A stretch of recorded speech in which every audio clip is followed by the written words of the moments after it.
Приветствую всех на канале Магия Песка. Мои дорогие зрители, меня зовут Ольга, и сегодня для вас я сделаю отсыпочку на такую тему. Какую большую тайну откроет вам сегодня песок? Тайна вашей жизни, тайна того, что происходит у вас за спиной, тайна вашего будущего. Каждому откроется своя тайна, своя нужная и полезная информация.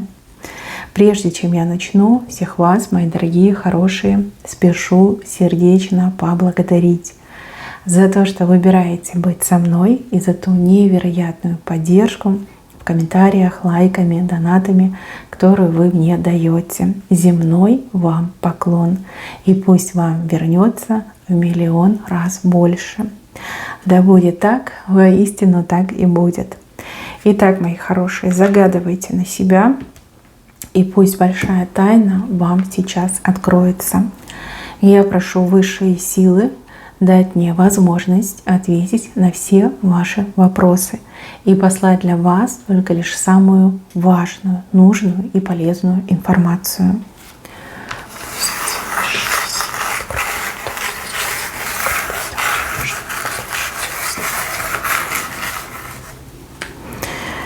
Ох, какой бумеранг летит. О, летит. Бумеранг летит, он в пути. А ваши враги, они его чувствуют. Чувствуют уже, знаете, эти поджилки трясутся и места себе не находят, мечутся. Ваши враги мечутся в данный период времени. Ощущение, вот это чутье у них срабатывает, да, что скоро будет плохо. И действительно будет плохо. Вы не думайте, что все пройдет мимо. Вы не думайте, что не будет общения за вас. Обязательно будет. Кто сейчас в обиде находится, кого обидели, несправедливо обидели, кто в поруганном состоянии, кто мучается тем, что нет возможности, да, вот по закону, да, по мирскому закону призвать недобрых людей к ответу. Вам радоваться надо, потому что бумеранг уже летит.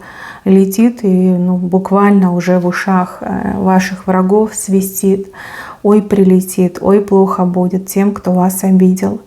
Ой, плохо. Не поздоровится, пощады вашим врагам точно не будет. За вас летит, за вас. Вы подумали, а высшие силы сделали. Вы человечек честный, чистый. И поверьте, за вас точно прилетит. Вот он уже летит, а эти люди мечутся в панике, не знают, что им делать, как им спастись. Так что, мои хорошие, ждите новостей. Я не буду говорить хороших новостей, просто ждите новостей, и все станет на свои места. Здесь воздаяние, оно уже практически происходит, да, буквально там в течение, не знаю, суток у кого-то произойдет, у кого-то еще пару дней. Но вы все это узнаете. А кому-то повезет, и вы прямо увидите. Увидите, как ваши враги мучаются, расплачиваются, да, за всю ту боль, которую вам причинили. Понятно, что вы все, мои дорогие, разные, и враги у вас разные, события, ситуации разные. Но раз вы зашли на эту отсыпку, да, вам нужно об этом узнать. Вот бумеранг уже практически долетел. Дальше, мои хорошие, здесь вот какие-то проблемы показаны в виде больших гор. Проблемы, которые кажутся нерешаемыми. То есть вы смотрите на эти горы и думаете, ну нет, точно я ничего не могу поделать, потому что горы огромные, а я человек маленький, я что сделаю, да, как вот мне справиться с этими огромными горами. Не знаю, как правильно сейчас собьюсь. Значит, мои милые, здесь убывающая луна. И убывающая луна – это знак того, что ваши проблемы сойдут на нет. Вот. И также здесь знак того, что, несмотря на то, что вы себя считаете маленьким человеком, вы очень умный человек, да? Вы невероятно умный человек. Здесь и высокий интеллект, высокий как IQ, да? Умение видеть мелочи, умение планировать, да, там, стратегии всякие создавать. Просто не бойтесь, не бойтесь. Вам эти горы покорятся. В себя поверьте и хотя бы попробуйте. Да? Вот вы сейчас в состоянии, вот вы напуганы, и вы такая, ну что я сделаю, да, это горы. а вы просто попробуйте ближе к ним подойти, да, и попробуйте хоть что-то предпринять. И вы поймете, что все вам по силам, вы с этим справитесь, вы гораздо сильнее, чем эти горы. И, в общем, возможно, это даже не горы, возможно, это какой-то как мираж. Да? Эти горы не настолько большие, как вы их сейчас видите. И опять же, убывающая луна. В моменте, когда луна убывает, вам прибывают силы, и ваши проблемы начинают мельчать, все меньше и меньше становиться. Тут как даже само время вам помогает, как судьба вам помогает. Бояться не надо, надо брать и делать. Я вижу, что вы все можете. Вам нужно в себя поверить и хотя бы хоть что-то начать делать. И проблемы ваши будут таять. Луна будет убывать, проблемы ваши будут таять. Поверьте, судьба никогда не дает больше, чем человек может осилить. Никогда. Вот такой есть закон. Каждому дается по силам. И то, что сейчас вас тревожит, то, с чем вы столкнулись, поверьте, вы с этим справитесь. Я бы даже сказала, оглянуться не успеете, как справитесь. Просто нужно бороться с этим страхом и страх убирать. Кстати, по поводу страха. Мне вот не нравятся люди, которые вас окружают. То ли эти люди какие-то паникеры, да, вот знаете, такие вот, которые любят, там, ты знаешь, все пропало, это конец, там, нам всем конец, там, скоро конец света, еще что-то. Вот паникеры любят паниковать. Либо люди умышленно, да, могут вам говорить, что там так сложно, ты не справишься, у тебя ничего не получится, вот сиди смирно, да, держись меня, что ты можешь одна, на что ты способен, на что ты способна, да, лучше и не пробовать. Люди могут, как я уже сказала, быть паникерами, также люди могут быть зловредными. Люди могут быть и завистливыми, и ревнивыми. То есть человек знает, что вы можете, но специально вас отговаривает и запугивает. Вот не нравится мне ваше окружение. Вот пару человек есть такие. Кто-то сам по себе слабак, а кто-то наоборот слишком такой, знаете, ревнивый и завистливый. И пытается вас остановить на полпути. Чтобы вы сдавались, чтобы вы в себе разочаровывались, чтобы люди другие в вас разочаровывались. Да? Вот такое желание, такой посыл. А сдаваться вам нельзя. Вы все можете. Вы не такое можете. Вот. Ничего, справитесь. Эти горы вам точно покорятся. Дальше, мои хорошие, здесь про любовь показано. Любовь, которая уже много лет. Любовь, которая выход ищет.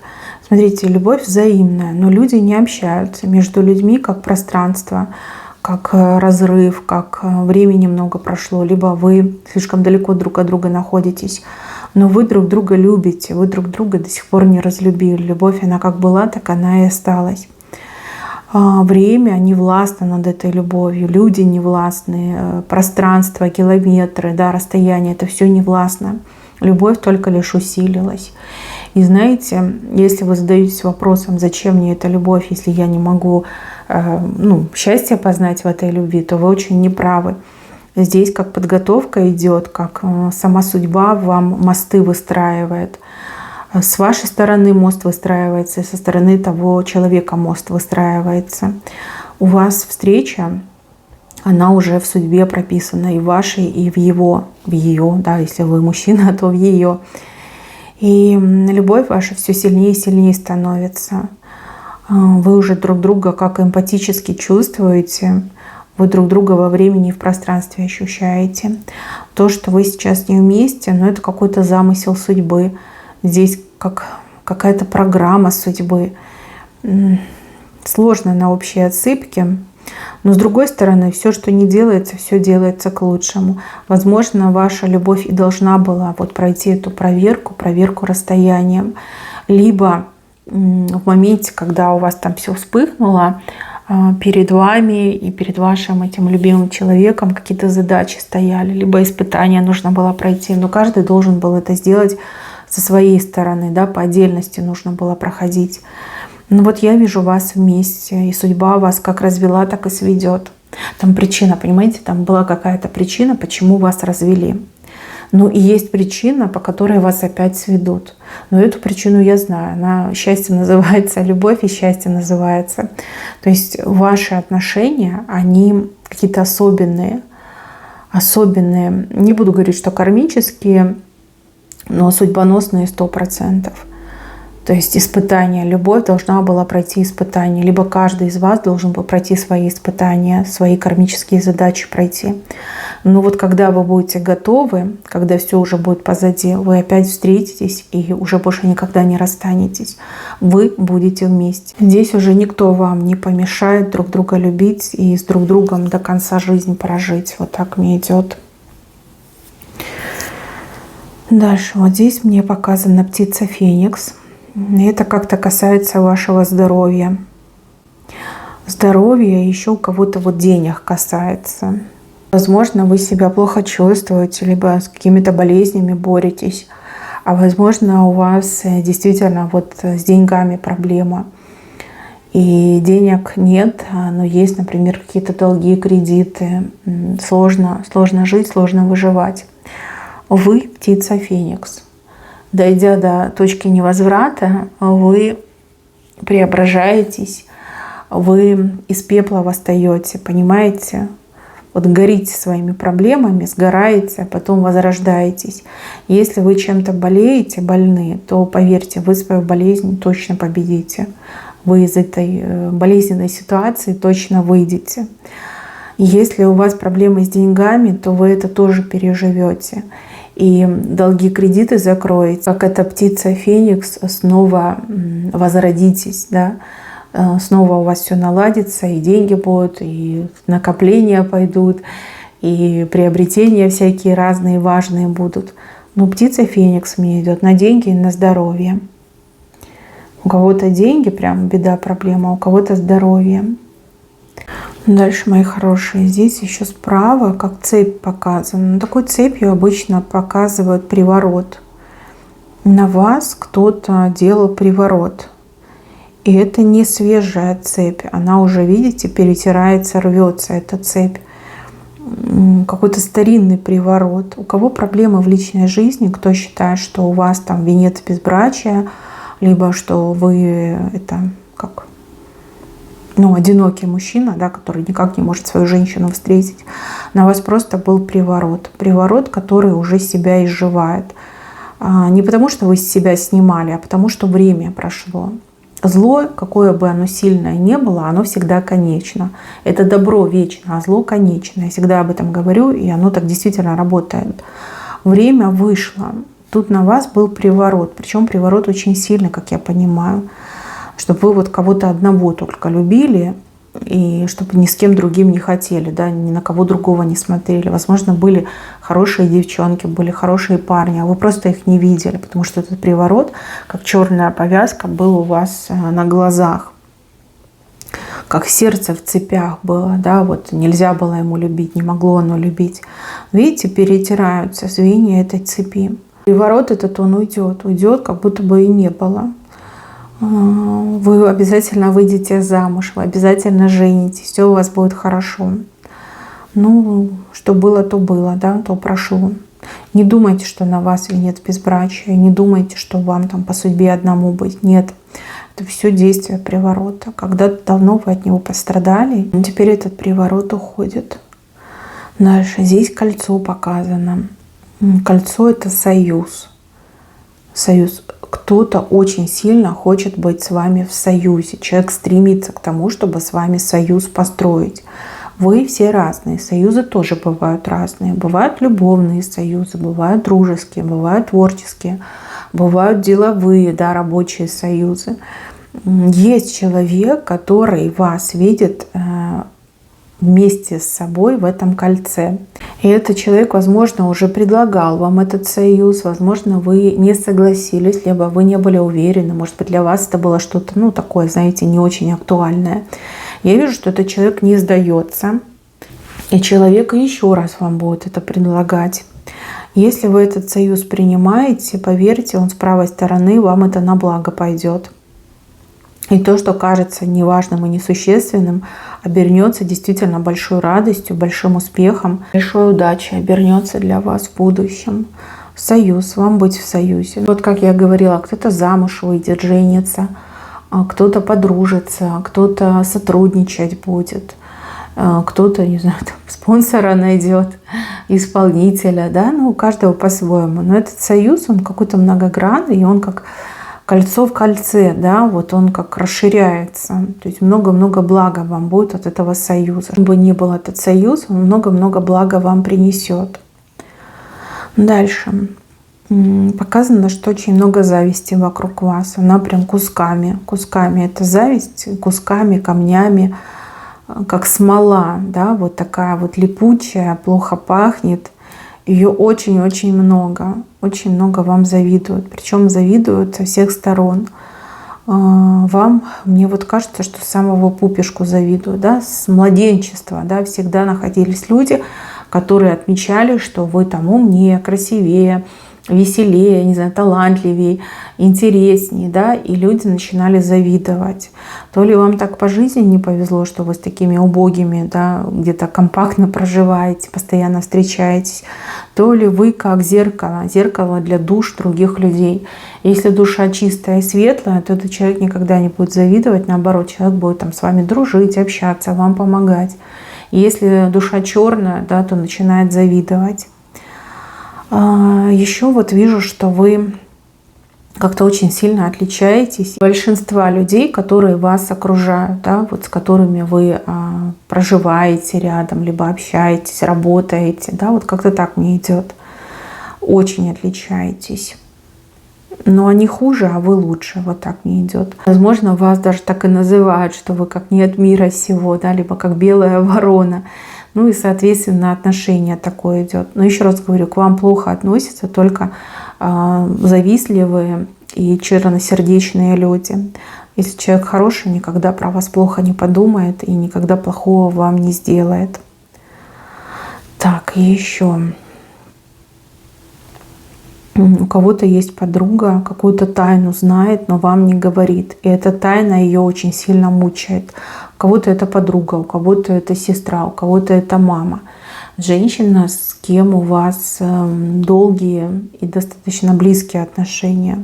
Мучается человек какой-то тайной. Как смотрит на вас, сразу больно становится, потому что эта тайна мучает. И, возможно, вы что-то такое замечали, но вы не понимали, с чем вы имеете дело. Есть тайна, есть информация тайного характера. Человек знает, но молчит.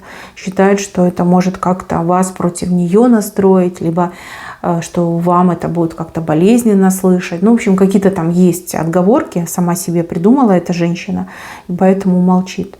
Но чем раньше она вам эту тайну расскажет, тем будет лучше для вас. Ну, вплоть до того, что вы видите, что там мама избегает каких-то тем, вы просто ее за руку возьмите, скажите: мамочка, давай ты мне расскажешь все как есть. Поверь, мне это не навредит, наоборот, это мне поможет. Либо там подружка, да, там начинает что-то говорить, потом раз на полслова осеклась. И раз пытается там сменить тему, вы тоже ее, да, вы там за руку возьмите, либо в глаза ей посмотрите и попросите, чтобы она вам все рассказала. Я вижу, что вам не может этот человек отказать. И если вы настойчиво, мягко, настойчиво попросите, вы все узнаете. Вот вам нужно знать эту информацию. О чем эта информация? Я не вижу в песке. Вы все слишком разные. Опять же, у кого-то мама информацию скрывает, у кого-то действительно подруга, либо сестра. Поэтому информация разная. Но вы можете добиться, чтобы человек вам это все рассказал. И это важно. Чем раньше, тем лучше. Там важная информация, действительно важная, на что-то влияющее. Так, вы за последнее время прям выросли. Мне идет, что вы выросли. Выросли именно в энергетическом смысле этого слова. Человек становится выше, человек растет, когда он развивается. Вы то ли какую-то информацию узнали, то ли вы обучались, то ли вы развивались, вот внутри именно развивались, вы стали выше, действительно выше. Может быть, не сильно, но где-то на сантиметров 20-30 в энергетическом плане вы стали выше, это прям уже как бы бросается в глаза. Но рост ваш еще продолжается, вы еще больше будете расти. Еще я вижу кого-то из вас, кто умеет делать защиту, ставить защиту. Может быть, недавно научились. Может быть, сами даже какой-то вот обряд, ритуал придумали. А может быть, память предков сработала. Да? Возможно, в вашем роду были люди, ведающие люди, практикующие, там, маги, знахари, которые умели. У вас как память могла проснуться, и вот вы такая: ничего себе, откуда я это знаю, да, как я могла придумать там обряд, либо ритуал. Это память, память рода. Вот мне идет, что кто-то из вас действительно знает какой-то очень крутой способ именно самозащиты, как на себя поставить защиту. И это работает, это действительно работает. Здесь как 3 круга защиты я вижу. Это действительно сильно, и это действительно помогает. Вот, вы молодец. Вот, вы молодец, и не думайте, что вы там сходите с ума, что сами себе придумаете. Нет, это вот мне идет больше как память предков. Память предков, которая просыпается, которая подсказывает, ну, сила вашего рода, которая всегда рядом с вами, которая дает вам очень классные советы. Почаще думайте о чем-то, и вам ответы будут приходить. Вот в прямом смысле слова, да, род будет вам шептать в ухо. Это неплохое, это хорошее. Я вижу, что у вас очень хорошая защита появилась. А вот здесь как тайна судьбы, получается, нам открылась. Девушки, женщины, к вам обращаюсь. Вы как будто бы стоите тогда и выглядываете. Где мой суженый, где мой ряженый, кто станет моим мужем? А ваш муж у вас буквально за спиной стоит и влюбленных глаз с вас не сводит. Вы уже знакомы. Вы уже знакомы. И это именно тот, на кого вы совсем не думаете, либо к кому вы относитесь просто как к какому-то старинному другу, либо коллеге, с кем вы там все на свете уже прошли. Не видите в нем мужчину. Да, вот вы в своем будущем муже не видите мужчину, а он уже рядом за вашей спиной стоит с огромными влюбленными глазами, не сводит с вас этих своих влюбленных глаз. И все видят, как сильно он в вас влюблен, и только вы одна этого не замечаете. Представляете, какая драма для этого мужчины, да и для вас тоже. Вы там, может быть, на сайтах знакомства сидите, подбираете себе мужчину, может быть, где-то там выезжаете, выходите из дома, пытаетесь знакомиться, общаться, а ваши родненькие прям за вашей спиной находятся. Может быть, даже в прямом смысле. Может быть, вы там на работе так работаете, что он всегда как бы сзади находится. А может быть, он за вами по пятам ходит в качестве вашего друга, охранника, да, помощника, и вы такая, хороший мужчина, хороший человек, но не видите в нем свою судьбу, а все остальные видят. Вы хоть спросите кого-нибудь, да, об этом, и вам точно скажут, что этот мужчина влюблен в тебя, и мы все об этом знаем, но вот только вы об этом не знаете. Почему не действует? Он действует, он вас как на себя подсаживает. Он всегда рядом, всегда под рукой, как говорится. Он всегда вот прям на подхвате буквально у вас находится. Он, может быть, словами и не говорит, может, у вас характер такой, либо вы ему там как-то рассказали, что он не в вашем вкусе, и он прям не хочет вас расстраивать, но при этом он всегда под рукой, всегда помогает, всегда вот с ним поговорить можно, и он что-то для вас делает. Вот именно этот мужчина мне идет. Отличный муж, он прямо рожден для того, чтобы быть вашим мужем, девочки, а вы не видите. Ничего, скоро увидите, скоро сами поймете, что этот вот приворот вам мешает, да? Запросто может быть. Так, еще про себя не знаете, что способны каким-то очень крутым заработком, голыми руками рыбу из воды таскать. Вам даже удочка не нужна. Про себя этого не знаете, либо даже не пробовали, да? Может быть, вы всегда работали по найму, может быть, никогда не занимались фрилансом, либо не занимались собственным делом. А вы попробуйте. У вас прям пойдет, у вас предпринимательская жилка, и вы сами по себе человек очень талантливый, изобретательный и конструктивный. У вас точно получится. По крайней мере, рыбу таскать, в смысле зарабатывать у вас точно получится. Если в себя поверите, если вот эти шоры внутренние уйдут, ограничения, страхи, зажимы, то и тут большой бизнес можно построить. Опять же, никогда не поздно начать, никогда не поздно попробовать. В себя надо верить. Не смотреть на других, а делать именно свое. Мне вообще идет, что у вас в левой руке рыба, а в правой руке вообще звезда. Звезда — это известный, популярный человек. У кого-то в своих кругах, у кого-то и международная, мировая, да, известность и популярность. как бы четко так показали. Рыба и звезда. И это все про вас. Но вы почему-то про себя этого не знаете. Вы действительно еще не пробовали. Так, мои хорошие, на этом у меня все. Берегите себя. Всем спасибо за внимание. Всем пока-пока.